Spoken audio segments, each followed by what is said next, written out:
الحمد للہ وحدہ لا شریک لہ والصلاة والسلام علی من لا نبی بعدہ آمنت باللہ وملائکتہ وکتبہ ورسلہ والیوم الآخر والبعث بعد الموت والقدر خیرہ وشرہ من اللہ تعالی۔ تقدیر کا مسئلہ بہت اہم مسئلہ ہے، اس لیے تقدیر کے مسئلے کو بڑی توجہ کے ساتھ سمجھیں۔ اللہ تعالیٰ کے علم میں ہے ازل سے کہ میں فلاں بندے کو اختیار دوں گا اور اپنی مرضی سے وہ یہ کام کرے گا۔ کفر کا بھی اختیار دوں گا، ایمان کا بھی اختیار دوں گا، نیکی کا بھی اختیار دوں گا، گناہ کا بھی اختیار دوں گا، اپنی مرضی سے جو چاہے وہ کرے۔ اللہ کے علم میں تھا میں اختیار دوں گا اور یہ بندہ اپنے اختیار سے یہ کام کرے گا، لہٰذا اللہ تعالیٰ لکھ لیتے ہیں۔ تو تقدیر دو چیزوں کا نام ہے، نمبر ایک امر الہی، نمبر ایک علم الہی، اور نمبر دو امر الہی۔ علم الہی کا معنی اللہ کے علم میں تھا کہ میں اس بندے کو اختیار دوں گا اور یہ بندہ یہ کام کرے گا، علم الہی۔ اور چونکہ بندے نے کرنا تھا، اس لیے اللہ تعالیٰ نے لکھ دیا کہ یہ بندہ کام کرے گا، یہ ہے تقدیر۔ تو تقدیر میں علم الہی اور عمل الہی دو چیزیں ہیں۔ تقدیر پر جتنے اشکالات ہوتے ہیں اس کی بنیادی وجہ کہ لوگ سمجھتے ہیں چونکہ اللہ تعالیٰ نے لکھ دیا ہے لہٰذا بندے نے کرنا ہے، اب بندہ مجبور ہے، اس کے خلاف تو کر ہی نہیں سکتا۔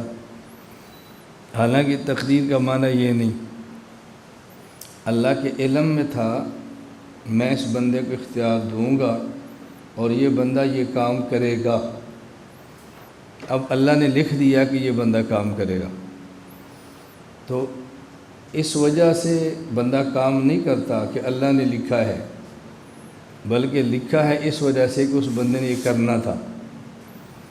اب چونکہ اللہ کے علم کے خلاف نہیں ہو سکتا، جیسے علم ہے ویسے ہو کر رہنا ہے، یہ ہے تقدیر الہی۔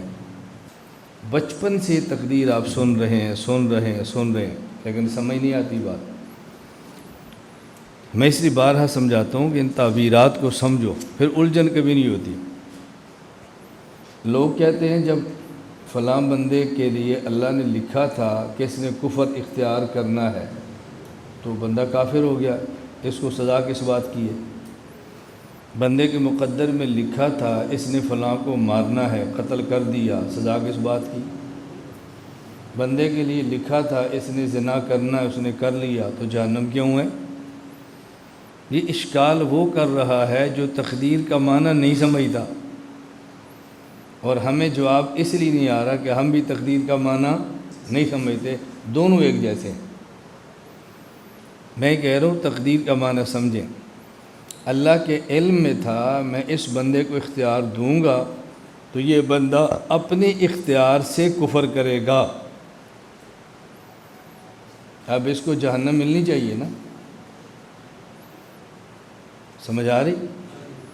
اس کو اختیار دوں گا، چاہے تو اس ایمان چاہے تو کفر، لیکن اس نے کفر اختیار کرنا ہے، علم میں تھا نا، اب اللہ نے لکھ دیا کہ کفر اختیار کرے گا، تو یہ کفر لکھے ہوئے کی وجہ سے نہیں ہے، یہ لکھا ہوا اس کے اختیار سے کفر اختیار کرنے کی وجہ سے ہے۔ اب سمجھ آ گئی؟ لیکن جو اللہ کے علم میں تھا یہ نہیں ہو سکتا کہ یہ بندہ کفر اختیار اب نہ کرے، کیوں؟ اللہ کے علم کے خلاف نہیں ہو سکتا۔ سمجھ آ رہی بات؟ اب یہ جو ہم کہتے ہیں وَمَا تَشَاءُونَ إِلَّا أَن يَشَاءَ اللَّهُ، وہی ہوتا ہے جو اللہ چاہتا ہے۔ اللہ کے علم میں تھا اس بندے کو میں دو آپشن دوں گا، چاہے تو ایمان اور چاہے تو کفر۔ اب اگر اللہ کفر کا آپشن رکھتے ہی نہ تو کوئی کفر اختیار کر سکتا تھا؟ تو یہ جو کفر اختیار ہو رہا ہے وما تشاؤون الا ان یشاء اللہ، لیکن یہ اللہ کی رضا، اللہ کی چاہت، اللہ کی مرضی نہیں ہے۔ یہ کفر بھی اللہ کی مشیت کے تحت ہے۔ اس کا معنی یہ نہیں کہ اللہ نے چاہا تو کفر کیا، اللہ نے دو اختیار دیے، چاہے تو کفر اور چاہے تو، اگر ایمان اختیار کیا وہ مشیت باری کے تحت ہے، اور اگر کفر اختیار کیا وہ مشیت باری کے تحت ہے۔ لیکن ایمان والی وہ مشیت ہے جو اللہ کی پسند ہے، اور کفر والی وہ مشیت ہے جو اللہ کو پسند نہیں ہے۔ اس پر کیا اشکال آ جاتا ہے؟ جب آپ تقدیر کا معنی سمجھ گئے ہیں نا، اب اشکال ختم ہو جائیں گے۔ جب نہیں معنی سمجھیں گے اشکال باقی رہیں گے۔ حکیم الامت حضرت تھانوی رحمۃ اللہ علیہ فرماتے ہیں اللہ تعالیٰ بے مثال ہیں، لیکن میں جب تک مثال نہ دوں بات سمجھ نہیں آ سکتی، میں کیا کروں؟ حضرت تھانوی کتنی درد سے بات فرماتے ہوں گے۔ اللہ تعالیٰ بے مثال ہیں، لیکن میں کیا کروں جب تک مثال نہ دوں بات سمجھ بھی نہیں آتی۔ ہمارا دورہ ہے 16 اگست سے لے کر 20 اگست تک۔ اس نے 20 اگست کو ختم ہونا ہے۔ طالب علم آتا ہے، وہ داخلہ لیتا ہے 20 اگست تک دورہ پورا کرنے کے لیے۔ اب ہم کہتے ہیں بھی آپ نے 20 اگست تک پڑھنا ہے، درمیان میں جانا ہو بتا کر جانا، چھٹی لے کر جانا، پوچھ کر جانا۔ اب آپ یہ بتائیں، ایک طالب علم 19 کو آتا ہے کہ جی میں نے جانا ہے، ہم کہتے ہیں چلے جاؤ۔ ہم خوش ہیں اس کے جانے پر یا ہم خوش ہیں وہ 20 کو جائے؟ جی، لیکن کیا تو ہماری مرضی سے ہے نا۔ آپ کو بندہ کہ جی آپ کیوں ناراض ہیں، وہ تو آپ نے مرضی سے کیا ہے۔ بھائی ہم نے آپشن دیے تھے، چاہو تو 20 کو جاؤ، چاہو تو 19 کو جاؤ، جانا پوچھ کر۔ رضا ہماری 20 پر ہے، رضا 19 پر نہیں ہے، لیکن جو گیا ہے وہ ہماری مرضی ہی سے گیا ہے۔ یہ آپ کیوں ناراض ہوتے؟ آپ نہ جانے دیتے تو کیسے جاتا؟ ہم نے کہا بھی ہم نے آپشن دیے تھے، ہم نے اس کو مجبور تو نہیں کر سکتے نا۔ اب سمجھ آ رہی بات؟ اللہ تعالیٰ نے آپشن دیے ہیں، ایمان اختیار کرو یا کفر۔ اگر بندہ ایمان اختیار کرتا ہے تو اللہ کی مشیت سے ہے، اگر اللہ ایمان کے اختیار ہی نہ دیں تو بندہ کیسے اختیار کر سکتا ہے؟ اور اگر اللہ کسی بندے کو کفر کا اختیار ہی نہ دیں، کفر کیسے اختیار کر سکتا ہے؟ تو اللہ تعالیٰ نے دو راستے دیے، وَهَدَيْنَاهُ النَّجْدَيْنِ، دو راستے دے دیے، اور دونوں اللہ کی مشیت کے تابع ہیں۔ یہ معنی ہے وَمَا تَشَاءُونَ إِلَّا أَن يَشَاءَ اللَّهُ۔ تم کفر کرو گے تب جب اللہ چاہے گا، ایمان لاؤ گے تب جب اللہ چاہے گا، تم نماز پڑھو گے تب جب اللہ چاہے گا، نہیں پڑھو گے تب جب اللہ چاہے گا۔ اس کا معنی یہ نہیں کہ اللہ چاہتے ہیں کہ بندہ نماز نہ پڑھے، اللہ چاہتے ہیں بندہ زنا کرے، اللہ چاہتے ہیں بندہ کفر کرے، یہ معنی نہیں۔ معنی یہ ہے اللہ تعالیٰ نے دو آپشن اور دو اختیار دیے ہیں، آپ چاہو تو ایمان اختیار کرو، آپ چاہو تو کفر اختیار کرو۔ ایمان کی اختیار کرنے کی طاقت بھی دی ہے اور کفر کی اختیار کرنے کی طاقت بھی دی ہے۔ اب اللہ دیتے ہی نہ تو بندہ اختیار کر ہی نہ سکتا، دی ہے لیکن ساتھ یہ بھی فرمایا ہمیں پسند یہ نہیں ہے۔ یہ مسائل علم الکلام کے ہیں۔ دیکھو میرے لیے سمجھانا، میں نے آپ سے کہا تھا 6 نمبروں سے آسان ہے، ہمیں الجھن نہیں ہے، لیکن آپ کی مجلس پہلی ہے، آپ اس کو پھر زبان پہ لاؤ، پھر زبان پہ لاؤ، پھر زبان پہ لاؤ، پھر سمجھاؤ، نہ سمجھ آئے پھر رابطہ کرو، پھر سمجھاؤ، نہ سمجھ آئے پھر رابطہ کرو، 10-20 مرتبہ تکرار کرو، اب آپ کو تقریر کا مسئلہ آپ پر کھل جائے گا۔ خلاصہ میں نے عرض کر دیا، تقدیر کا مطلب کیا ہے؟ اللہ کے علم میں تھا فلاں بندے کو اختیار دوں گا اور وہ یہ کام کرے گا، اب اللہ لکھ لیتے ہیں کہ وہ کرے گا۔ ہمیں الجھن کیا ہوتی ہے کہ لکھا ہے تو اس نے کرنا ہے، اور وہاں کیا ہے؟ اختیار سے کرنا تھا تو لکھا ہے، جو فت القلم، قلم خاموش ہو گئے، اب اس کے خلاف نہیں لکھنا، جو علم تھا اس کے مطابق لکھا ہے، تو اللہ کا لکھا ہوا اللہ کے علم کے خلاف تو نہیں ہو سکتا نا۔ اسے کہتے ہیں تقدیر۔ پھر ایک ہے تقدیر خیر اور ایک ہے تقدیر شر۔ یہ نہیں کہ اللہ کا کوئی لکھا ہوا فیصلہ خیر ہو، اللہ کا کوئی لکھا ہوا فیصلہ شر ہو، کیسے ہو سکتا ہے؟ اللہ کے تو سارے فیصلے ہی خیر ہوتے ہیں۔ تقدیر خیر اور تقدیر شر کا مطلب کیا ہے؟ ایک شخص کسی کو قتل کرتا ہے، اس کے خلاف 302 کی FIR کٹتی ہے، پھر وہ گرفتار ہوتا ہے، عدالت میں کیس چلتا ہے، قاضی اور جج اس کو سزائے موت دیتا ہے۔ اب دیکھو، قاتل کو سزائے موت ملنا یہ بالکل ٹھیک فیصلہ ہے، قانون کے مطابق ہے، شریعت کے مطابق ہے۔ لیکن جس بندے کا بیٹے نے قتل کیا ہے اور عدالت نے اس کے بیٹے قاتل کو سزائے موت دی ہے، آپ اس کے گھر جاؤ اور 5 کلو مٹھائی لے کر جاؤ کہ جی مبارک ہو، قانون کے مطابق آپ کے بیٹے کا فیصلہ ہوا ہے۔ فیصلہ غلط ہوا یا ٹھیک؟ تو ٹھیک چیز پر خوش ہونا چاہیے نا، نہیں خوش۔ اب یہ عدالت کا فیصلہ قاتل کو سزائے موت دینا، یہ فیصلہ ٹھیک ہے، لیکن ہماری خواہش کے خلاف ہے، ہمارے نفس کے خلاف ہے، ہماری طبیعت کے خلاف ہے۔ اللہ تعالیٰ کے سارے فیصلے ٹھیک ہیں، بعض فیصلے ایسے ہیں جن پر ہماری طبیعت راضی نہیں ہوتی، بعض ایسے ہیں جس پر ہماری طبیعت راضی ہوتی ہے۔ ایک بندہ شادی ہوتی ہے ایسی جگہ پہ جہاں وہ شادی چاہتا ہے، خوش ہوا کہ نہیں خوش ہوا؟ خوش ہوا۔ یہ تقدیر میں تھا، یہ لڑکی اس کو ملنی تھی، مزہ آ گیا۔ دوسرے دن وہ لڑکی مر گئی۔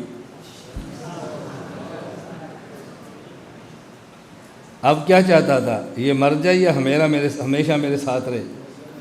اب اس کا ملنا اس کی خواہش کے مطابق تھا اور اس کا مر جانا اس نفس کے بوجھ تھا۔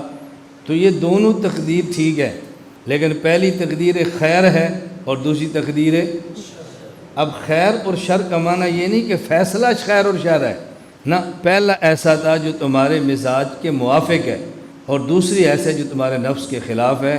خیر اور شر کا معنی یہ ہے۔ اللہ تعالیٰ کے سارے حکم بہتر ہیں، لیکن کیا فرمایا؟ کتب علیکم القتال وہو، فیصلہ ٹھیک ہے لیکن تمہیں پسند نہیں ہے، فیصلہ ٹھیک ہے، تمہاری طبیعت کے خلاف ہے۔ تو تقدیر خیر اور تقدیر شر کا معنی یہ ہے۔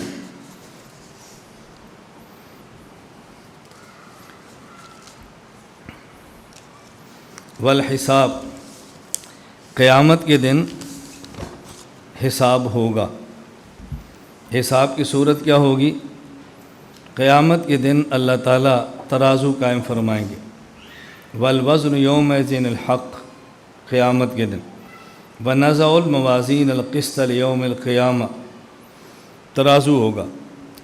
قیامت کے دن جو حساب ہوگا اور ترازو میں اعمال کو تولا جائے گا، اس کی بنیاد اخلاص ہوگا۔ قیامت کے دن اعمال کو گنا نہیں جائے گا، قیامت کے دن اعمال کو تولا جائے گا۔ قیامت کے دن اعمال کو گنا نہیں جائے گا، اعمال کو تولا جائے گا۔ یہ جو ترازو ہوتا ہے یہ گننے کے لیے نہیں ہوتا، بلکہ ترازو تولنے کے لیے ہوتا ہے۔ تو قیامت کے دن میزان کا آنا اس بات کی علامت ہے کہ قیامت کے دن اعمال کو تولا جائے گا، گنا نہیں جائے گا۔ تبارک الذی بیدہ الملک وہو علی کل شیء قدیر الذی خلق الموت والحیات لیبلوکم ایکم احسن عملا فرمایا ہے، اکثر عملا نہیں فرمایا۔ اعمال کو تولا جائے گا، اور اعمال کے تولنے کی بنیاد وہ اخلاص ہے۔ جس قدر اعمال میں اخلاص ہوگا اسی قدر عمل کا وزن ہوگا۔ رسول اکرم صلی اللہ علیہ وسلم نے فرمایا، لا تسبوا اصحابی، میرے صحابہ کی شان میں نازیبا کلمہ نہ کہنا۔ فإن أحدكم لو أنفق مثل أحد ذهبا ما بلغ مدہ او قال نصیفہ۔ اب اللہ کے نبی فرما رہے ہیں لا تسبوا صحابی، میرے صحابہ کی شان میں نازیبہ کلمہ نہ کہنا۔ فَإِنَّ، فا کا ترجمہ کیا کرتے ہو؟ سبحان اللہ، سبحان اللہ، کیا علم ہے، کیا علم ہے۔ میں یہی جمعے کے اندر رو رہا تھا، ترجمہ کرنا سیکھو، ترجمہ نہیں کرنا آتا تو ہمارے گاؤں میں آ جاؤ، دیہات میں آ کر سیکھو ترجمے کیسے ہوتے ہیں۔ ہمیشہ فا کا معنی پس کرنا کتنی بڑی جہالت ہے۔ اب کیسے ترجمہ کرو گے؟ صحابہ کی شان میں نازیبہ جملہ نہ کہنا، فَإِنَّ، پس ترجمہ بنے گا کیسے؟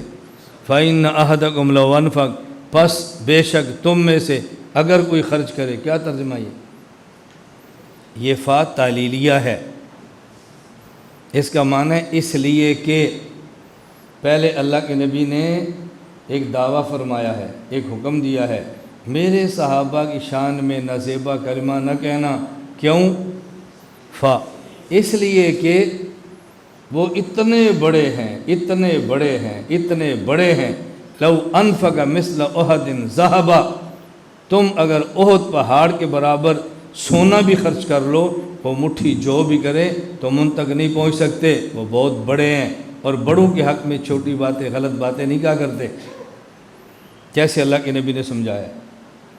صحابہ بہت بڑے ہیں اور بڑوں کے بارے میں زبان بند رکھتے ہیں، اتنے بڑے ہیں کہ تمہارا احد پہاڑ کا سونا بھی ان کی مٹھی جو کے برابر نہیں ہے، ان کے خلاف جملے نہ کہنا۔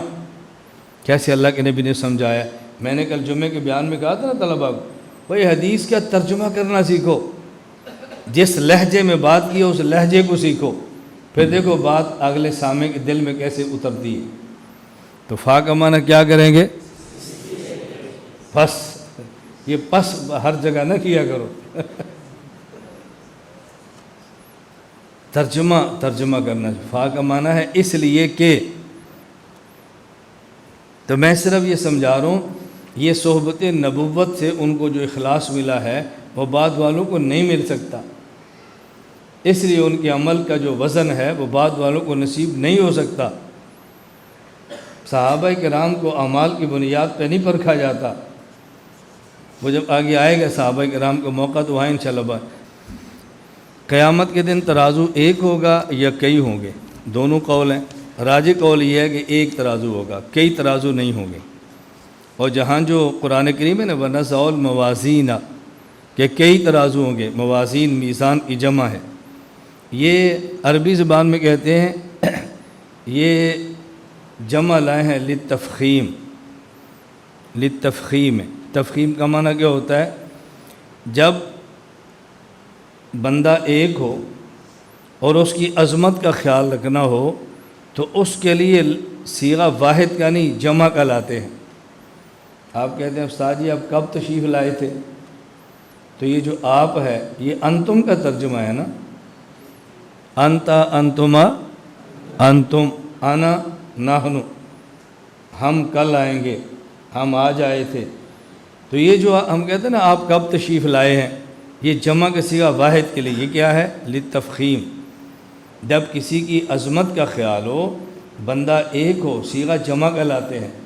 وَنَزَعُ الْمَوَازِينَ، وہ ترازو ایک ہوگا لیکن اتنا بڑا ہوگا کہ ہزاروں ترازو کے برابر ہوگا، اس لیے اس کو میزان کی بجائے موازین فرما دیا ہے۔ تفخیم سمجھ آ گئی؟ تفخیم کا مطلب کیا ہوتا ہے؟ ہم بسوں کا درس میں پڑھ لیتے ہیں للتفخیم میں، اور عوام میں جائیں تو پھر سمجھا نہیں سکتے، ان کو تفخیم کیسے سمجھائیں؟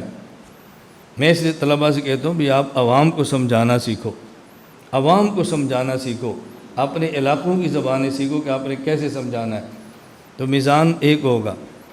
اور یہ عجیب بات ہے، اللہ ہم سب کو محفوظ رکھے، اللہ مال نامہ دائیں ہاتھ میں عطا فرمائے، اللہ بغیر حساب کے جنت کا فیصلہ فرما دے۔ یہ عجیب تر بات ہے کہ جو قیامت کے دن حساب کتاب ہوگا انبیاء علیہ السلام کا نہیں ہوگا، انبیاء کے علاوہ بقیہ امت کے افراد کا ہوگا، اور ایک ایک آدمی کا ہوگا۔ ایسے ایک دن 50,000 سال کے برابر نہیں ہوگا، ایک ایک آدمی کا، پہلے ایک کا حساب، پھر دوسرا، پھر تیسرا، پھر چوتھا، پھر پانچواں۔ اربوں افراد ہیں انسانیت کے اور ایک ایک کا حساب ہوگا، ایک ایک۔ بتاؤ، یعنی اللہ حفاظت فرمائے، اس دن کی ہولناکی کو آدمی سمجھانا چاہے تو نہیں سمجھا سکتا۔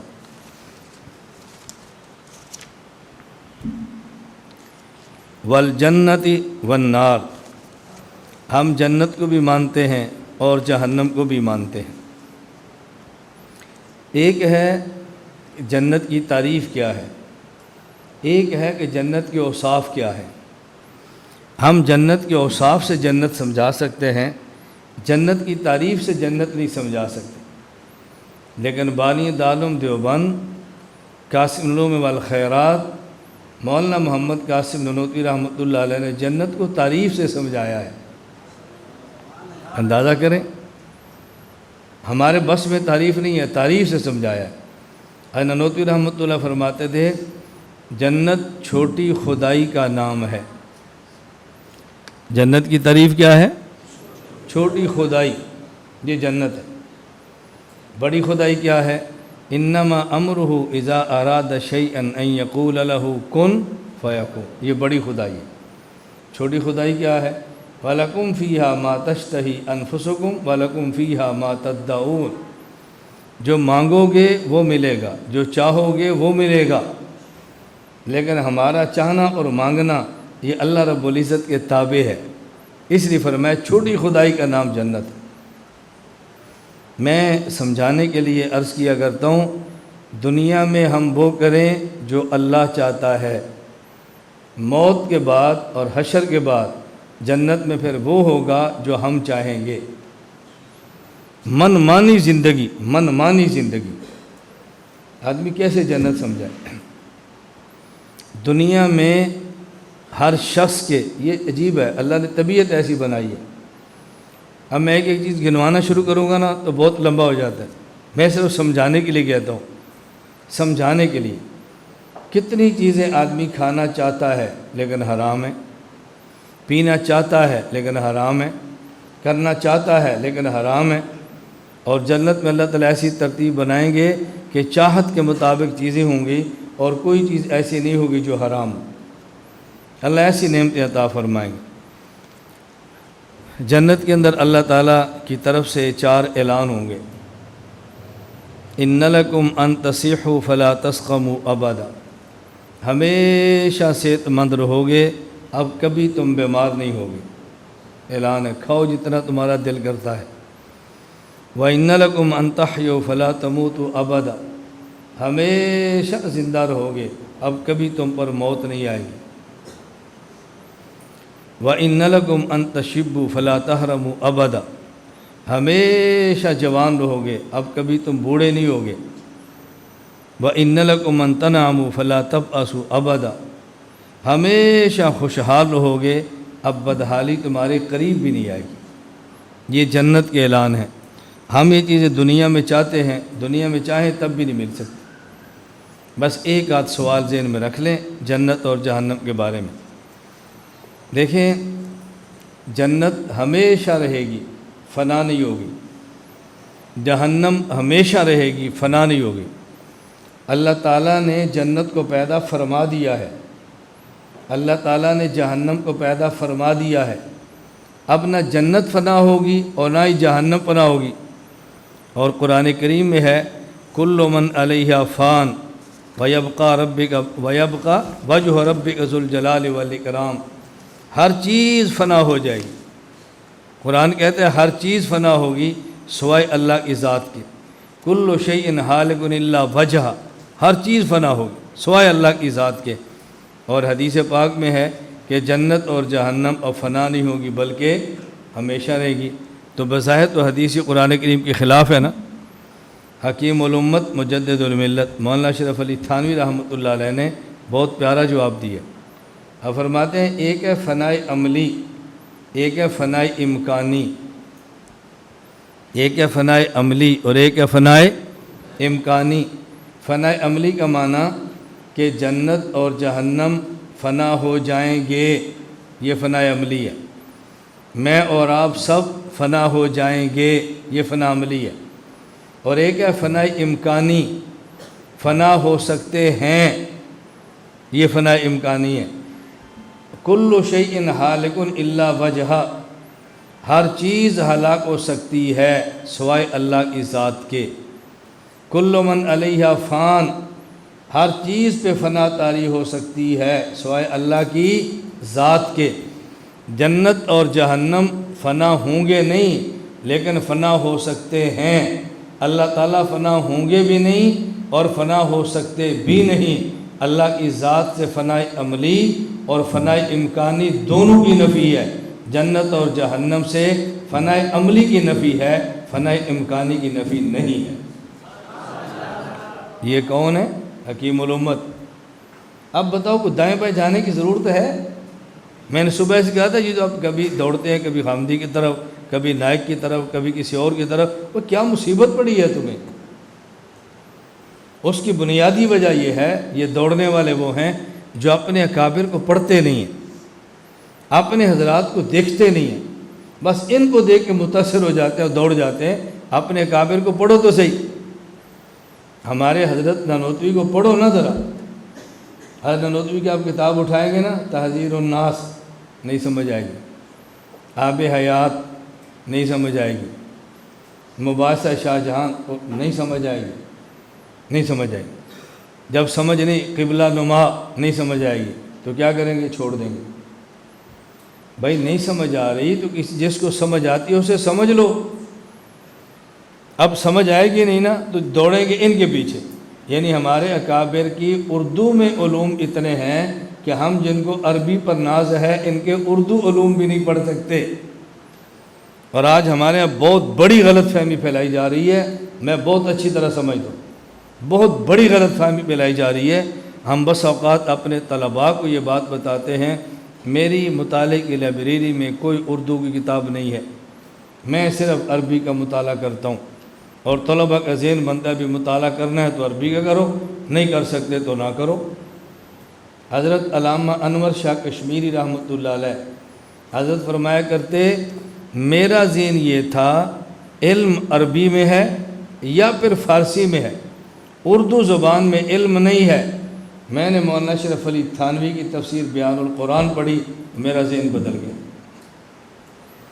علامہ انور شاہ کشمیری کا بدل گیا ہے، تمہارا کیوں نہیں بدل رہا؟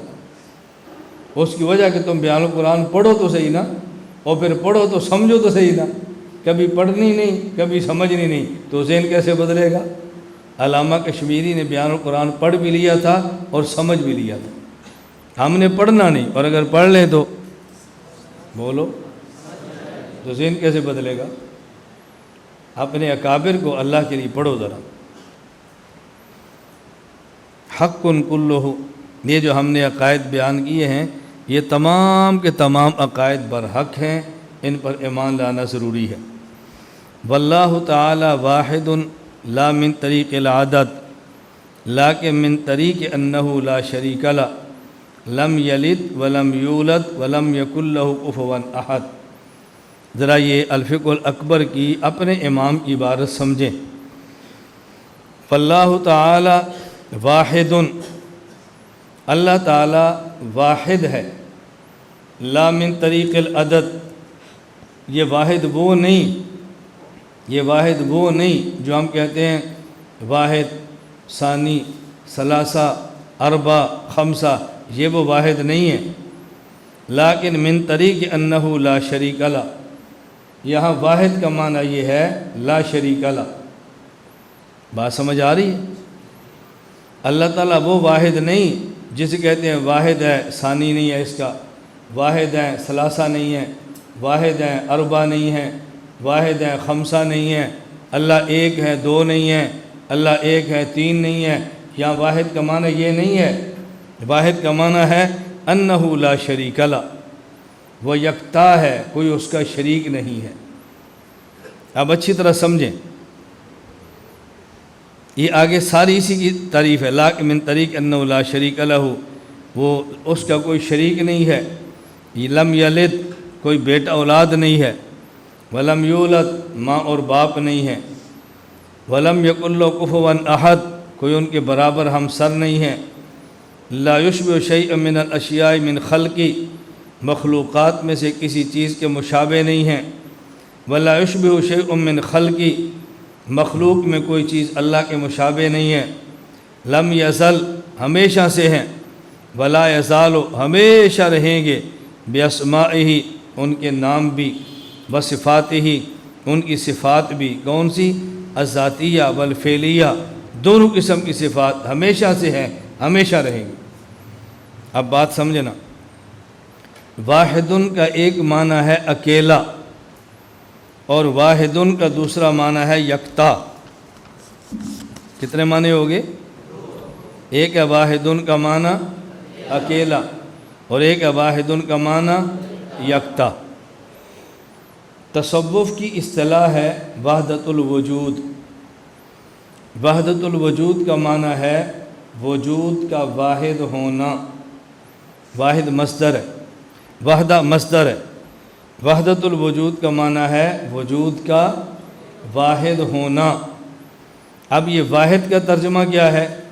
صوفیہ واحد کا ترجمہ کرتے ہیں یکتا، صوفیہ پر اعتراض کرنے والے واحد کا ترجمہ کرتے ہیں ایک، اکیلا، ایک۔ وحدت الوجود کا معنی کیا ہے؟ وحدت الوجود کا معنی وجود کا واحد ہونا۔ سمجھو سمجھو، وحدت الوجود کا معنی کیا ہے؟ وجود کا واحد ہونا۔ اب واحد کا ترجمہ کیا ہے؟ صوفیہ کہتے ہیں واحد کا معنی ہے یکتا، اور جو صوفیہ پر اعتراض کرتے ہیں وہ کہتے ہیں واحد کا معنی ہے اکیلا۔ بھائی جب اصطلاح صوفیہ کی ہے تو ترجمہ صوفیہ کا ہوگا نا، اصطلاح ہماری ہے، ترجمہ تم کرتے ہو، پھر اعتراض بھی کرتے ہو، کس قدر عجیب ہے۔ اسے کہتے ہیں توجیہ القائل بما لا یرضی بہ القائل، ہمارے لفظ کا وہ معنی بتاتے ہو جس کو ہم ماننے کے لیے تیار ہی نہیں ہے۔ یہ کیسا اعتراض ہے بھائی؟ وحدت الوجود کا معنی، بولو بولو اس کو رٹو، اور واحد کا معنی ہم کہتے ہیں یکتا، ہمارا مخالف کہتا ہے ایک۔ ان کا اعتراض یہ ہے، یہ جی وحدت الوجود کے قائل ہیں، یہ کہتے ہیں کہ وجود دنیا میں ایک ہی ہے بس، اور اس کی کئی شکلیں ہیں، ایک شکل انسان، ایک شکل حیوان، ایک شکل شجر، ایک شکل حجر، ایک شکل اللہ۔ یہ صوفیہ پر اعتراض ہو رہا ہے کہ یہ لوگ کہتے ہیں کہ وجود دنیا میں ایک ہے اور اس ایک کی کئی شکلیں ہیں، یہ ہر کسی کو خدا مانتے ہیں، کہتے ہیں وجود ایک ہے دنیا میں بس، اور یہ سارے خدا ہیں۔ اب ظاہر ہے یہ تو شرک ہوگا نا، اس کو تو ہم بھی شرک کہتے ہیں، ہم بھی کفر کہتے ہیں، ہم کب اس کو ایمان کہتے ہیں؟ اس سے پھر ذہن سازی ہوتی ہے اور ہم بڑی جلدی اس جھانسے کے اندر آ جاتے ہیں، بات تو ٹھیک ہے، اب بات جان چھڑا لیں گے، بھائی اب دنیا میں کوئی اس کا قائل نہیں، پرانی باتیں ہیں۔ یہ جواب ہے، جو ہمارے حضرات قائل تھے اور دنیا سے چلے گئے تو ان کے بارے میں کیا کہیں گے؟ کفر پہ چلے گئے، یہ کیا جواب ہے؟ بھائی یہ تصوف کی بات ہے، اس کا عقیدہ مسئلے سے کوئی تعلق نہیں ہے، یہ جواب ہے؟ بھائی جواب دو، بندے کو سمجھاؤ۔ ہمارے بہت سارے حضرات صوفیہ وحدت الوجود کے قائل ہو کر دنیا سے گئے ہیں، لوگ اس بنیاد پہ ان کو کافر کہہ رہے ہیں، اور آپ کہہ رہے ہیں مسئلہ ہی کوئی نہیں ہے۔ آپ کے کتنے ایسے بچے ہیں جو ان فتووں کی بنیاد پہ مسلک چھوڑ گئے ہیں، اور آپ کہہ رہے ہیں مسئلہ ہی کوئی نہیں ہے۔ اب اچھی طرح بات سمجھو، وحدت الوجود کا معنی ہے وجود کا واحد ہونا۔ واحد کا ہم معنی کرتے ہیں یکتا، ہم پر اعتراض کرنے والا واحد کا معنی کرتا ہے اکیلا۔ وہ کہتے ہیں وحدت الوجود کا معنی، وہ کہتے ہیں کہ جی دنیا میں وجود ایک ہی ہے، اس کی کئی شکلیں ہیں، ایک شکل اللہ، ایک شکل انسان، ایک شکل حیوان، ایک شکل شجر، ایک شکل حجر۔ ان لوگوں نے سب کے سب کو خدا بنا رکھا ہے کہ یہ سارے خدا ہیں، دنیا میں ایک ہی وجود ہے اور وہ خدا کا ہے، باقی کوئی وجود ہے ہی نہیں۔ اس لیے کہتے ہیں کہ اس نے کہا تھا منصور نے انا الحق، میں بھی خدا ہوں، فلاں نے کہا انا الحق، میں بھی خدا ہوں، یہ کہتے ہیں یہ بھی خدا ہے، یہ بھی خدا ہے۔ یہ محض افتراء ہے اور بات نہ سمجھنے کی وجہ سے ہے۔ ہم کہتے ہیں، توجہ رکھنا، جب یہ کہا جائے فلان واحد فی المال، اس کا معنی ہے فلاں بندہ مال میں یکتا ہے۔ فلان واحد فی العلم، فلاں بندہ علم میں یکتا ہے۔ فلان واحد فی الحسن، فلاں بندہ حسن و جمال میں یکتا ہے۔ اس کا معنی یہ نہیں ہے کہ اس کے علاوہ دنیا میں کوئی حسین نہیں، اس کے علاوہ دنیا میں کوئی عالم نہیں، اس کے علاوہ دنیا میں کوئی مالدار نہیں۔ اس کا معنی یہ ہے کہ ہیں اس جیسے کوئی نہیں، اس کے سامنے وہ ایسے ہیں کہ جیسے ان کے پاس پیسہ ہے ہی نہیں، اس کے حسن کے سامنے ایسے جیسے ان کو حسن و جمال ہے ہی نہیں، اس کے علم کے سامنے ایسے ہیں جیسے جاہل ہیں۔ جب صوفیہ کہتے ہیں نا اللہ کی ذات کے بارے میں اللہ واحد فی الوجود، اس کا معنی یہ ہے اللہ تعالیٰ اپنے وجود میں یکتا ہے، گویا اللہ کے وجود کے سامنے بقیہ کائنات کے سارے وجود لا شے کے درجے میں ہیں، عدم کے درجے میں ہیں، گویا کہ کسی اور کا وجود خدا کے سامنے وجود ایسا ہے جو وجود کہلوانے کے قابل ہی نہیں۔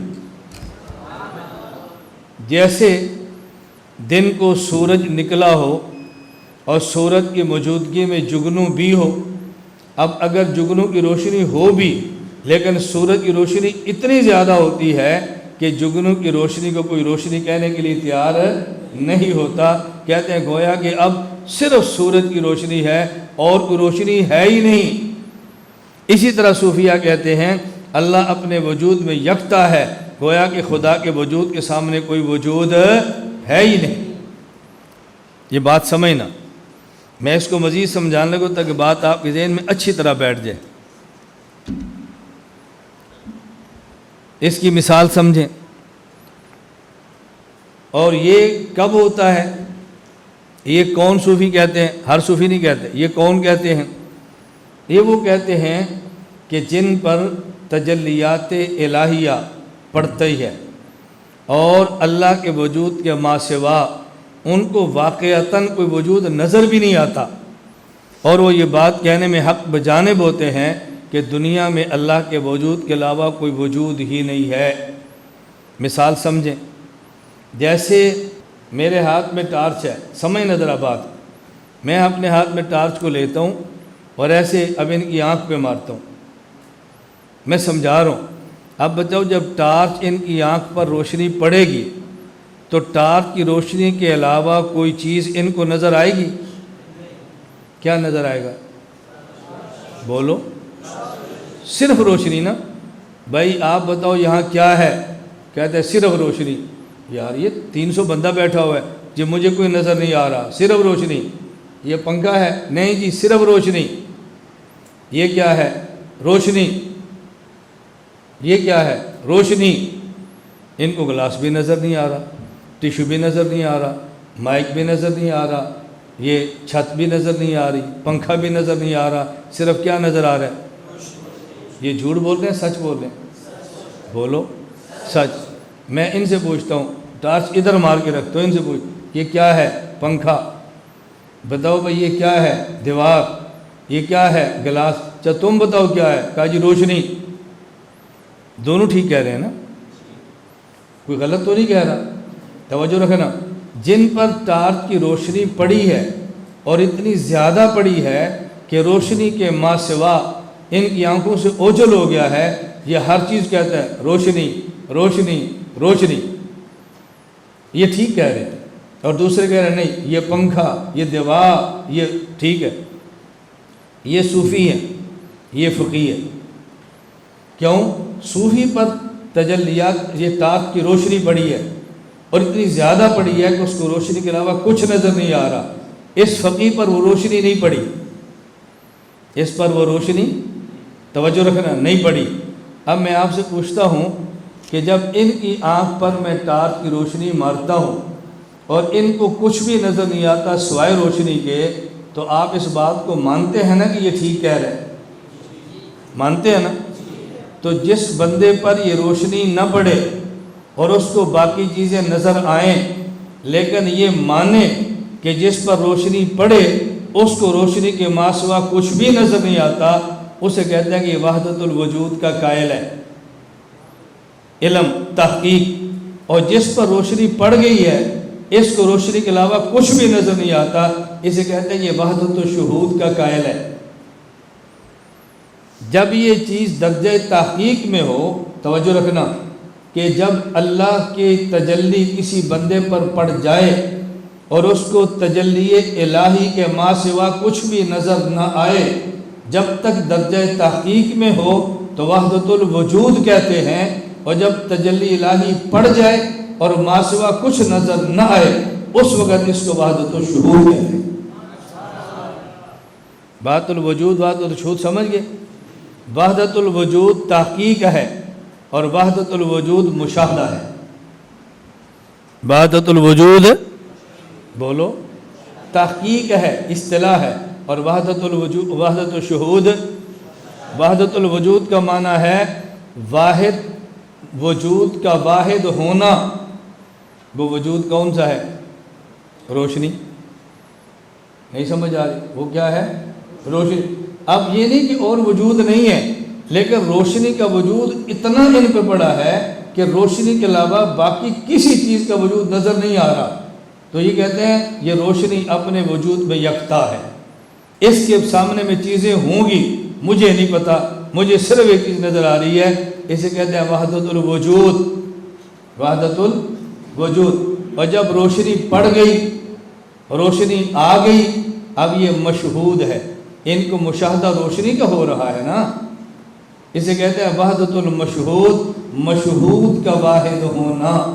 جب تک علم اور تحقیق کا درجہ ہو تو کہتے ہیں وجود کا واحد ہونا، اور جب وہ مشاہدہ ہو جائے، کیفیت بن جائے، اب کہتے ہیں مشہود کا واحد ہونا۔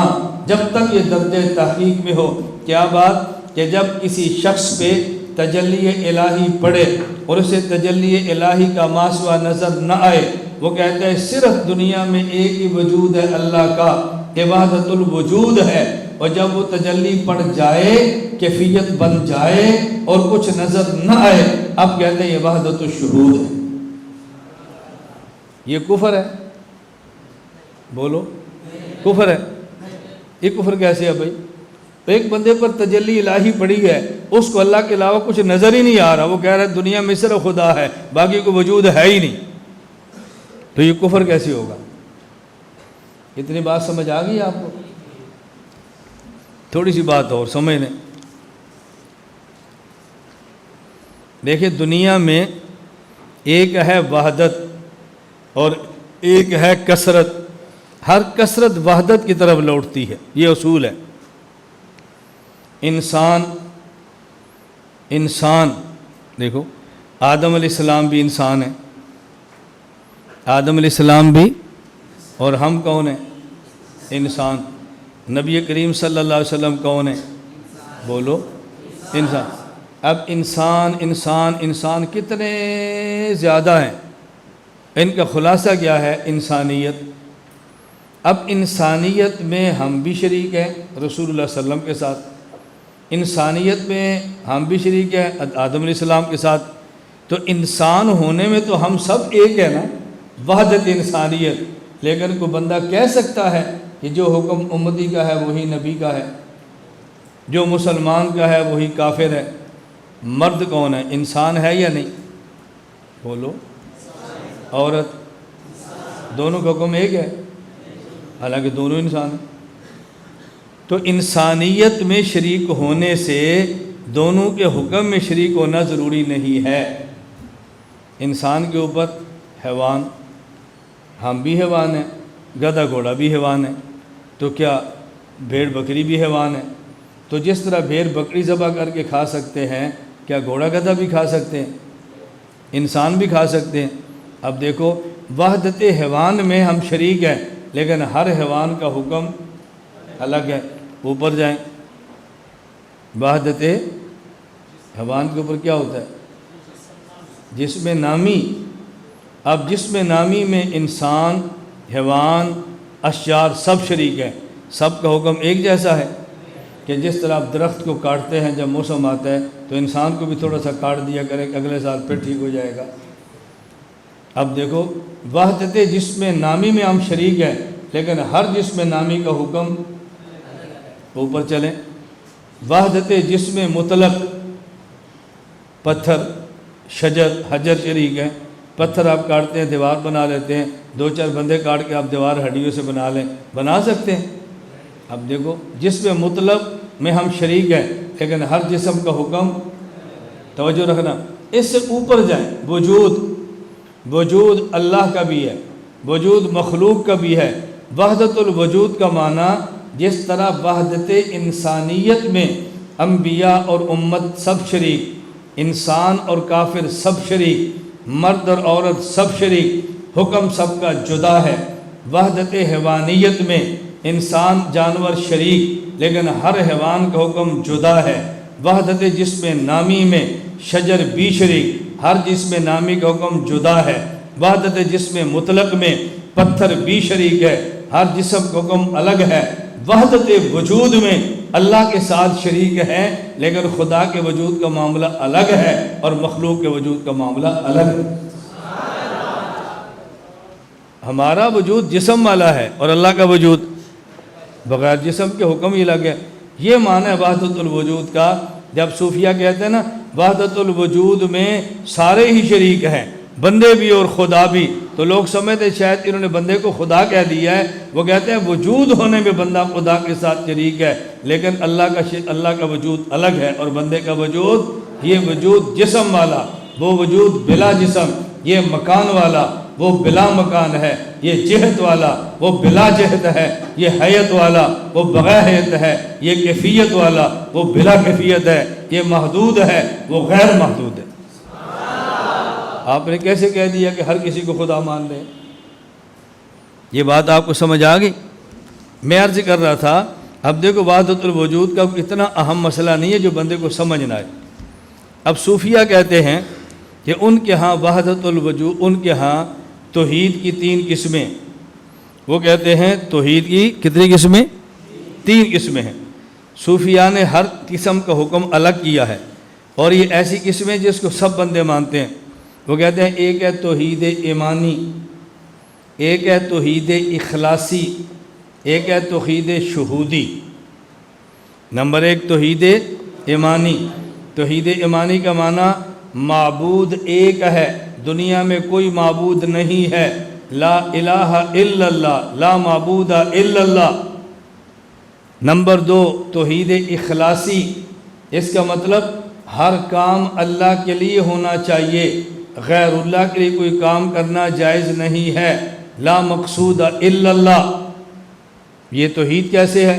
قرآن کریم میں افرأیت من اتخذ الہہ ہوا، اس بندے کو تم نہیں دیکھتے جو اپنے خواہش کو خدا بنا رہا ہے، یعنی اپنے لیے کام کرتا ہے، اللہ کے لیے نہیں کرتا۔ اللہ کے نبی اس کو شرک اصغر فرماتے ہیں، ریا کو۔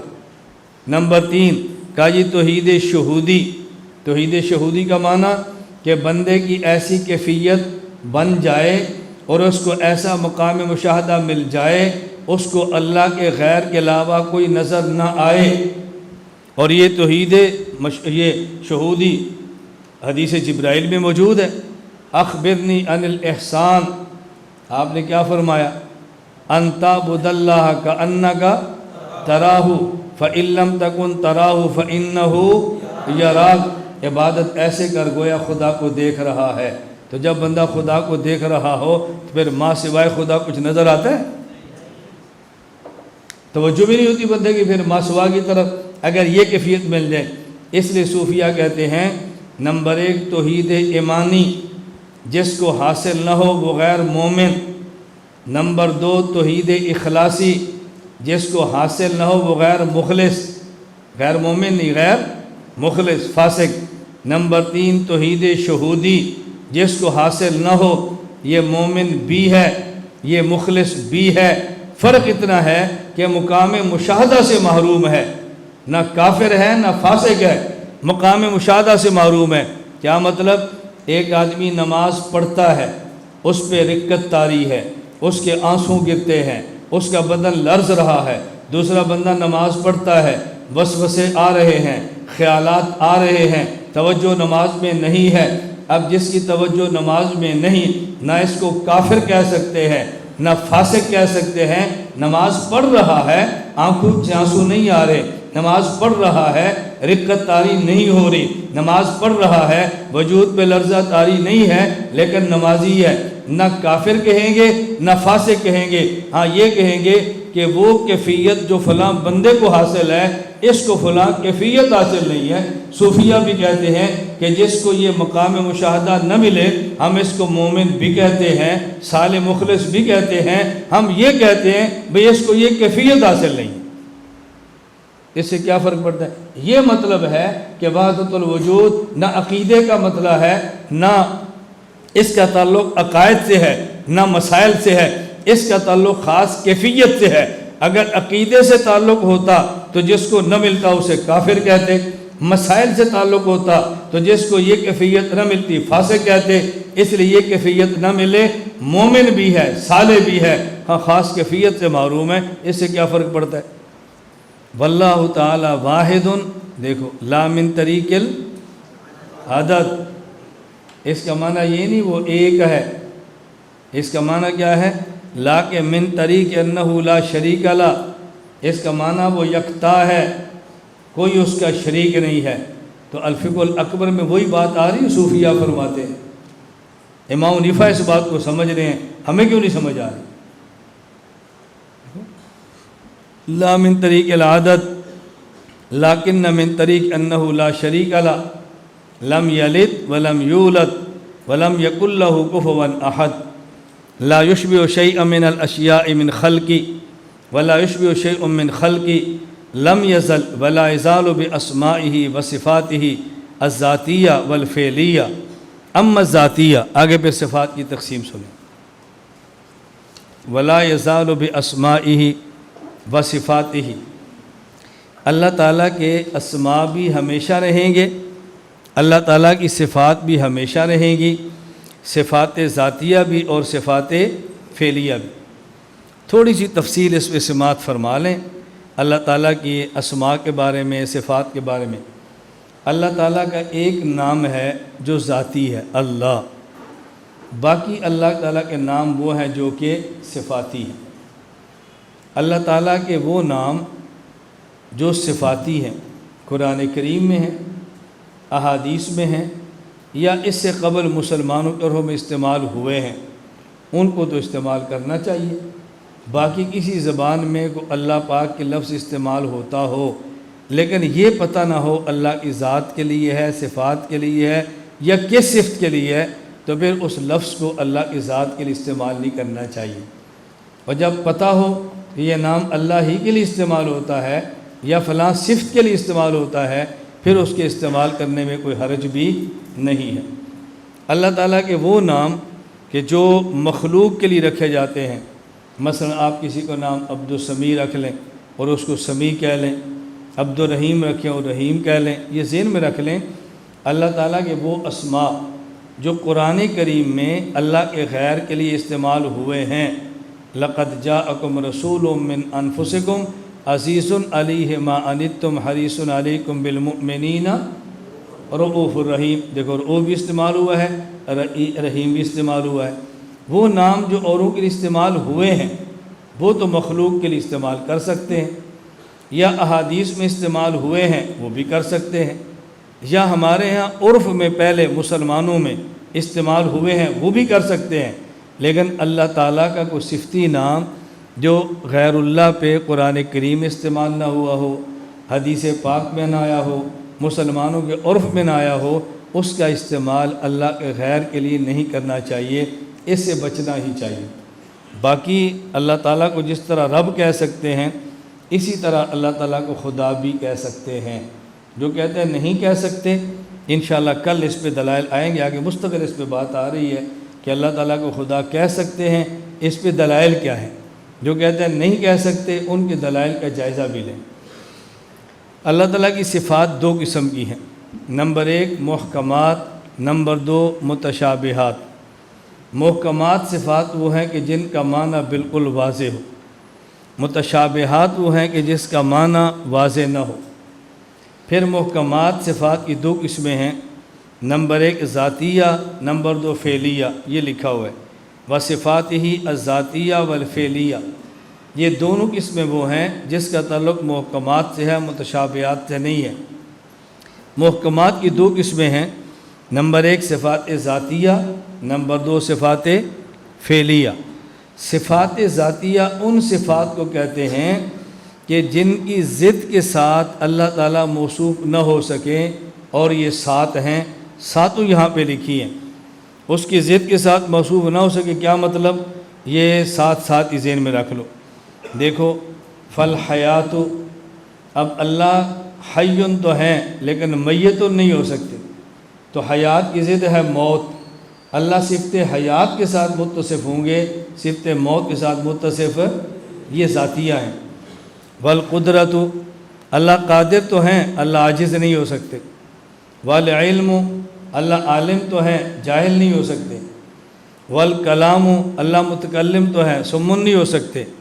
والسمع، اللہ پاک سنتے ہیں، ایسا نہیں ہو سکتا والعیاذ باللہ کہ نہ سنیں۔ والبصر، بصر دیکھتے ہیں، ایسا نہیں ہو سکتا کہ نہ دیکھیں۔ والارادۃ، اللہ تعالیٰ صفت ارادہ کے ساتھ موصوف ہیں، یرید، مرید، لیکن یہ نہیں ہو سکتا اللہ تعالیٰ کو ارادہ کس چیز کا ہو ہی نہ۔ تو صفات ذاتیہ وہ صفات ہیں جن کے ساتھ اللہ موصوف ہو اور ان کی ضد کے ساتھ موصوف نہ ہو سکیں۔ وَأَمَّا الْفِعْلِیَّہ، صفات فعلیہ وہ ہوتی ہیں اللہ تعالیٰ ان کی ضد کے ساتھ بھی موصوف ہو سکیں لیکن اس صفت کا تعلق اللہ کے ساتھ نہ ہو، اللہ کی غیر کے ساتھ ہو۔ یہ دیکھو فَالتَّخْلِیقُ، اللہ کسی کو پیدا کریں اور کسی کو پیدا نہ کریں، ایک چیز کو پیدا فرمائیں اور ایک کو پیدا نہ کریں، لیکن یہ تخلیق کا تعلق اللہ کے ساتھ نہیں، اللہ کے غیر کے ساتھ ہے۔ اللہ پیدا کریں گے اپنے آپ کو نہیں، اپنے غیر کو۔ وَالتَّرْزِیقُ، اللہ کسی کو رزق دیں اور کسی کو نہ دیں۔ اللہ یبسط الرزق لمن یشاء ویقدر، اللہ کی مرضی ہے، لیکن رزق اپنے آپ کو نہیں دیں گے، اپنے غیر کو دیں گے۔ والانشاء، اللہ تعالیٰ پیدا فرمائیں۔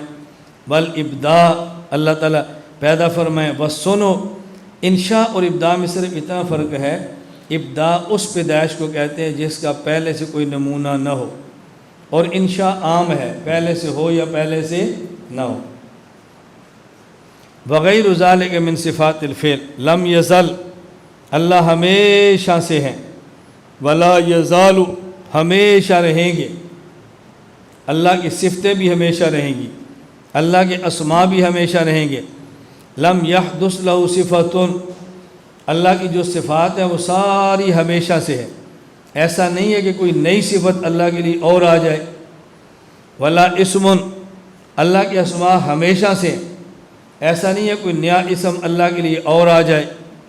لم یزل عالما بعلمہ، اللہ تعالیٰ ہمیشہ سے عالم ہے، یعنی اپنے علم کے ساتھ موصوف ہے۔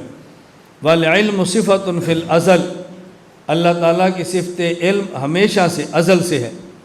قادرا بقدرتہ، والقدرت صفۃ فی الازل، اللہ تعالیٰ قدرت قادر ہیں اپنی قدرت کے ساتھ، اور یہ قدرت اللہ کی صفت ہے جو ہمیشہ سے ہے۔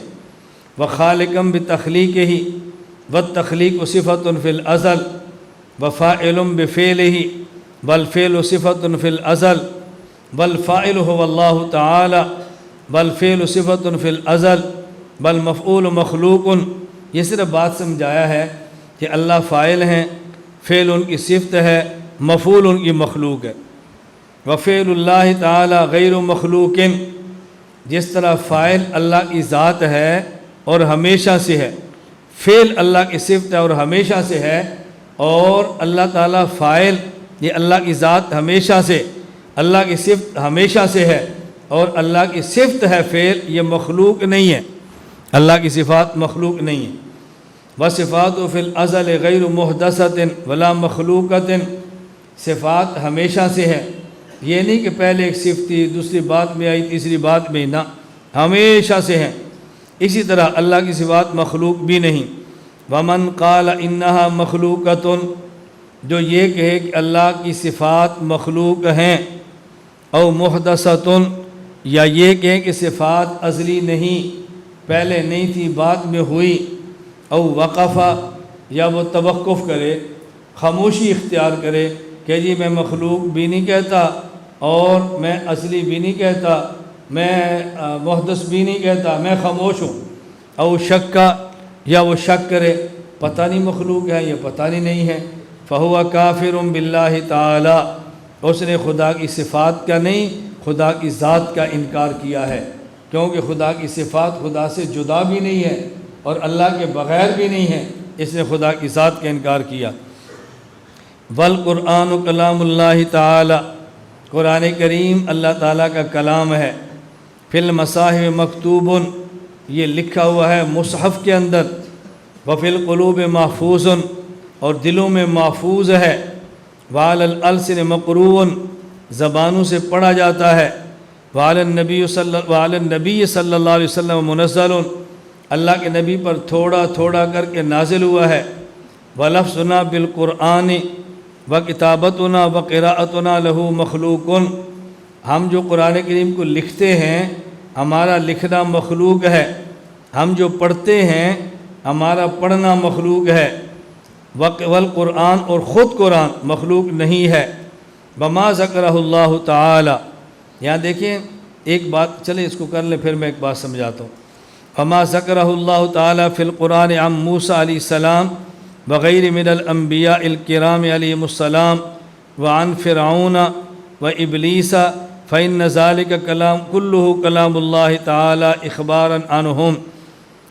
اللہ تعالیٰ نے جو قرآن میں موسیٰ علیہ السلام کا ذکر کیا، دیگر انبیاء کا ذکر کیا، فرعون کا ذکر کیا، ابلیس کا ذکر کیا، یہ سب اللہ کا کلام ہے، اور جو قرآن کریم میں ذکر کیا ہے یہ ان کے بارے میں خبریں دی ہیں، ان کے بارے میں خبریں دی ہیں۔ وکلام اللہ تعالی غیر مخلوق، اللہ تعالیٰ کا کلام یہ مخلوق نہیں ہے۔ وکلام موسیٰ وغیر من المخلوقین مخلوق، موسیٰ علیہ السلام کا بولنا یہ مخلوق ہے۔ والقرآن کلام اللہ تعالی لا کلامہم، قرآن اللہ تعالیٰ کا کلام ہے لیکن حضرت موسیٰ، دیگر انبیاء، فرعون یا ابلیس کے کلام کی طرح نہیں ہے، ان کا کلام حادث ہے، اللہ کا کلام قدیم ہے، ان کا کلام آلات حروف سے بنا ہے، اللہ کا کلام بغیر آلات اور بغیر حروف سے ہے۔ وسمع موسیٰ علیہ السلام کلام اللہ تعالی، حضرت موسیٰ علیہ السلام نے اللہ تعالیٰ کے کلام کو خود سنا ہے، جیسا کہ قرآن کریم میں ہے وَكَلَّمَ اللَّهُ مُوسَىٰ تَكْلِيمًا وَقَدْ كَانَ اللَّهُ تَعَالَىٰ مُتَكَلِّمًا وَلَمْ يَكُنْ كَلَّمَ مُوسَىٰ، اللہ تعالیٰ نے جب موسیٰ علیہ السلام سے کلام نہیں کیا، اللہ تب بھی متکلم تھے۔ ترجمہ سن لیں پھر میں سمجھاتا ہوں۔ وَقَدْ كَانَ اللَّهُ تَعَالَىٰ خَالِقًا فِي الْأَزَلِ وَلَمْ يَخْلُقُ الْخَلْقَ، اللہ نے مخلوق کو پیدا نہیں کیا تب بھی خالق تھے۔ فلما کلم اللہ موسیٰ کلمہ بکلامہ الذی صفته فی الازل، اللہ تعالیٰ نے جب موسیٰ علیہ السلام سے کلام کیا تو یہ اللہ کا وہ کلام تھا جو ازل میں آپ کی صفت تھی۔ فصفاتها کلها بخلاف صفات المخلوقین، اس کو بعد میں کرتے ہیں۔ ایک بات تو یہ سمجھیں، ان نے کہا کہ بل قرآن مکتوب فی المصاحف محفوظ فی القلوب، اب قرآن کریم جب یہ لکھا ہوا ہو اور مصحف میں ہو اس وقت قرآن ہوتا ہے جسم بالا، اور جب یہ قرآن کریم قلوب میں محفوظ ہو اس وقت قرآن ہوتا ہے بلا جسم۔ جب قرآن بالجسم ہو تو حکم الگ ہے، اور جب قرآن بلا جسم ہو تو پھر حکم الگ ہے۔ توجہ رکھنا، یہ بات یہاں سمجھ لیں، یہ کل آپ کو کام آئے گی کل کے سبق میں، کہ جب قرآن کریم بالجسم ہو تو حکم الگ ہے، اور جب قرآن کریم بلا جسم ہو تو پھر حکم الگ ہے۔ دونوں میں فرق اچھی طرح سمجھ لیں۔ میں یہ بات سمجھا رہا ہوں۔ اب دیکھو مثلا یہ الماری ہے، اب اس الماری کے اندر 2 انچ کی ایک کتاب رکھنے کے لیے 20 انچ جگہ موجود ہے۔ جب اس الماری میں 20 انچ جگہ موجود ہے اور ہر کتاب 2 انچ موٹی ہے تو کتابیں آئیں گی 10۔ اب قرآن کریم ہمارے پاس ہے اور وہ مصحف 2 انچ کا ہے اس کی چوڑائی۔ جب ہم اس قرآن کریم کو رکھنا چاہیں تو الماری سے قرآن کریم ایک کتاب نکالیں گے تو مصحف رکھیں گے، اور جب تک نہیں نکالیں گے تو مصحف کو نہیں رکھ سکتے، کیوں؟ یہ مصحف جسم والا ہے، لیکن جب پورا قرآن ہم دل میں رکھتے ہیں تو کچھ دل کے حصے کو کاٹ کے باہر نہیں نکالتے کہ ہم نے قرآن رکھنا ہے، دل کا ایک ذرہ بھی باہر نہیں نکالتے اور مکمل قرآن دل میں آ جاتا ہے۔ الماری میں قرآن رکھنا ہو تو جگہ چاہیے، اور دل میں قرآن محفوظ رکھنا ہو تو جگہ نہیں چاہیے، کیونکہ الماری میں وہ رکھا جا رہا ہے جو بالجسم ہے، اور دل میں وہ رکھا جا رہا ہے جو بلا جسم ہے، دونوں کے حکم میں فرق ہے۔ اگر ابھی قرآن کریم کا نسخہ ہاتھ میں ہو اور آدمی بیت الخلاء میں جائے تو کوئی پکڑ لے گا، بھائی کیا کر رہے ہو؟ قرآن لے کر بیت الخلاء میں جا رہے ہو۔ لیکن اگر قرآن کا حافظ دل میں قرآن کو محفوظ کرے اور بیت الخلاء میں جائے، اسے کوئی بھی نہیں روکتا، حافظ صاحب قرآن لے کر کہاں جا رہے ہو؟ جب قرآن کریم مصحف بالجسم ہو، بیت الخلاء میں لے کر جائیں ناجائز بے ادبی، جب وہی قرآن دل میں محفوظ ہو اور اب بیت الخلاء میں جائیں تو ناجائز اور بے ادبی نہیں۔ مصحف جسم والا اور جو دل میں ہے وہ بغیر جسم کے، دونوں کا حکم بالکل الگ الگ ہے۔ میں سمجھانے کے لیے مثالیں دیتا جا رہا ہوں۔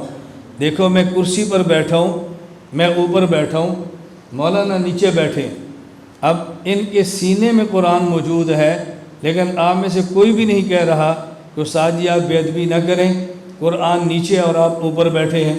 اور اگر کوئی مصحف والا قرآن یہاں موجود ہو اور میں اوپر بیٹھ جاؤں، آپ میں سے ہر بندہ کہے گا یہ بے ادبی ہے، قرآن نیچے آپ اوپر کیوں بیٹھے ہیں؟ اگر جسم والا قرآن نیچے ہو اور ہم اوپر کرسی پر بیٹھے تو بے ادبی ہے، اور اگر بغیر جسم کے قرآن جو دل میں محفوظ ہے، اگر وہ دل والا بندہ دل میں قرآن محفوظ کر کے نیچے بیٹھا یا لیٹا بھی ہو تو کوئی بے ادبی نہیں ہے۔ جسم والا قرآن ہو تو حکم اور ہے، اور بلا جسم ہو تو حکم، توجہ رکھنا، اور ہے۔ ایک آدمی کی شادی ہوتی ہے اور ایسی عورت سے جو قرآن کی حافظ نہیں ہے، وہ اپنی والدہ سے قرآن لے کر آتی ہے، جس کی شادی ہے یہ ان پڑھ ہے، اس کو قرآن سے عقیدت بہت ہے، وہ جو ہی عورت گھر میں داخل ہو یہ آگے بڑھ کے اس کے سینے پر عورت نے قرآن رکھا ہوتا ہے، یہ قرآن لے لیتا ہے، قرآن کو چومتا ہے، آنکھوں سے لگاتا ہے، اندر جا کے رکھ دیتا ہے، اس کو کوئی بھی نہیں کہتا یہ کیسا لڑکا ہے۔ لیکن اگر یہ قرآن کا حافظ نہ ہو اور بیوی اس کی قرآن کی حافظ ہو، اور جو ہی بیوی گھر میں داخل ہو یہ آگے بڑھے اور بیوی کا سینہ چوم لے جہاں اندر قرآن ہے، اور پھر اس کو اٹھا لے، بھئی اس کے سینے میں قرآن میں اٹھا کے لے جا رہا ہوں، ہر بندہ کہے گا تو پاگل ہو گیا ہے۔ اب دیکھو جب بالجسم قرآن کو چوما ہے تو کوئی اعتراض نہیں، اور جب بلا جسم سینے میں محفوظ تھا اس سینے کو چوما ہے، ہر آدمی کو اعتراض ہے۔ اب اگر قرآن کریم آپ لیں اور اپنے بیڈ پہ رکھیں اور قرآن کریم کے اوپر لیٹ جائیں تو ہو سکتا ہے کہ کفر کا فتویٰ بھی دے دے، وگرنہ بے ادبی کا تو دیں گے۔ اور اگر قرآن کی حافظہ بیوی ہو، وہ بیڈ کے اوپر لیٹی ہو اور اوپر شوہر لیٹ جائے تو کوئی نہیں کہتا بے ادب ہے، ماں بھی کہے گی بہت اچھا داماد ہے، اور باپ بھی کہے گا بہت اچھا ہے، ہماری بیٹی کا خیال کرتا ہے۔ یہ کیوں نہیں بے ادب کر رہے؟ بے ادب کیوں نہیں کہتے؟ تو جو قرآن جسم والا تھا اس کا حکم اور تھا، اور جو قرآن بلا جسم ہے اس کا حکم اور ہے۔ اتنی بات سمجھ آ گئی؟ اس پر ہم نے بات کیا کہنی ہے وہ کل کہیں گے انشاءاللہ آگے سبق میں، لیکن آپ کے ایک بار ذرا ذہن بن جائے تھوڑا سا کہ مسئلہ ہم نے کیا بیان کرنا ہے۔ ایک چیز بالجسم ہو اس کا حکم الگ ہوتا ہے، وہی بلا جسم ہو تو اس کا حکم الگ ہوتا ہے، دونوں میں فرق ہوتا ہے۔ دوسری یہ سمجھ لو، وقت کان اللہ تعالیٰ متکلم ولم یکن کلم موسیٰ، اس کا کیا معنی ہے؟ کہ جب اللہ تعالیٰ نے موسیٰ علیہ السلام سے کلام نہیں فرمایا اللہ تب بھی متکلم تھے۔ میں پھر حکیم الامت تھانوی رحمہ اللہ کا جملہ دہراتا ہوں، اللہ تعالیٰ بے مثال ہیں، لیکن میں کیا کروں جب تک مثال نہ دوں بات سمجھ بھی نہیں آتی۔ اب سمجھو، دیکھو آپ کے یہاں طلبہ میں سے ایک طالب علم ہے جو بہت اچھا قاری ہے، اس نے فن قرات کو پڑھا ہے، فن تجوید کو پڑھا ہے، مجود بھی ہے، قاری بھی ہے، سب عشرہ کا قاری ہے۔ اب اگر وہ تلاوت کرے گا مغرب کے بعد لیکن اب بھی قاری ہے کہ نہیں؟ تلاوت ابھی نہیں کر رہا، قاری ہے یا نہیں؟ اور جب وہ تلاوت کرے گا تو اس کی صفت قرات کا ظہور ہوگا۔ فلما دیکھو وقد کان اللہ تعالیٰ متکلما ولم یکن کلم موسیٰ، اللہ تعالیٰ نے جب موسیٰ علیہ السلام سے کلام نہیں کیا، صفت کلام کے ساتھ متصف پھر بھی تھے، اور جب کلام کیا ہے اب متکلم نہیں، اب صفت کلام کا صرف ظہور ہوا ہے۔ ظہور ہونا اور ہوتا ہے اور وجود ہونا اور ہوتا ہے۔ آگے پھر اس نے آنا ہے، آگے آئیں گے، اس بات پر پھر بات چلنی ہے۔ اللہ میں بات سمجھنے کی توفیق عطا فرمائے۔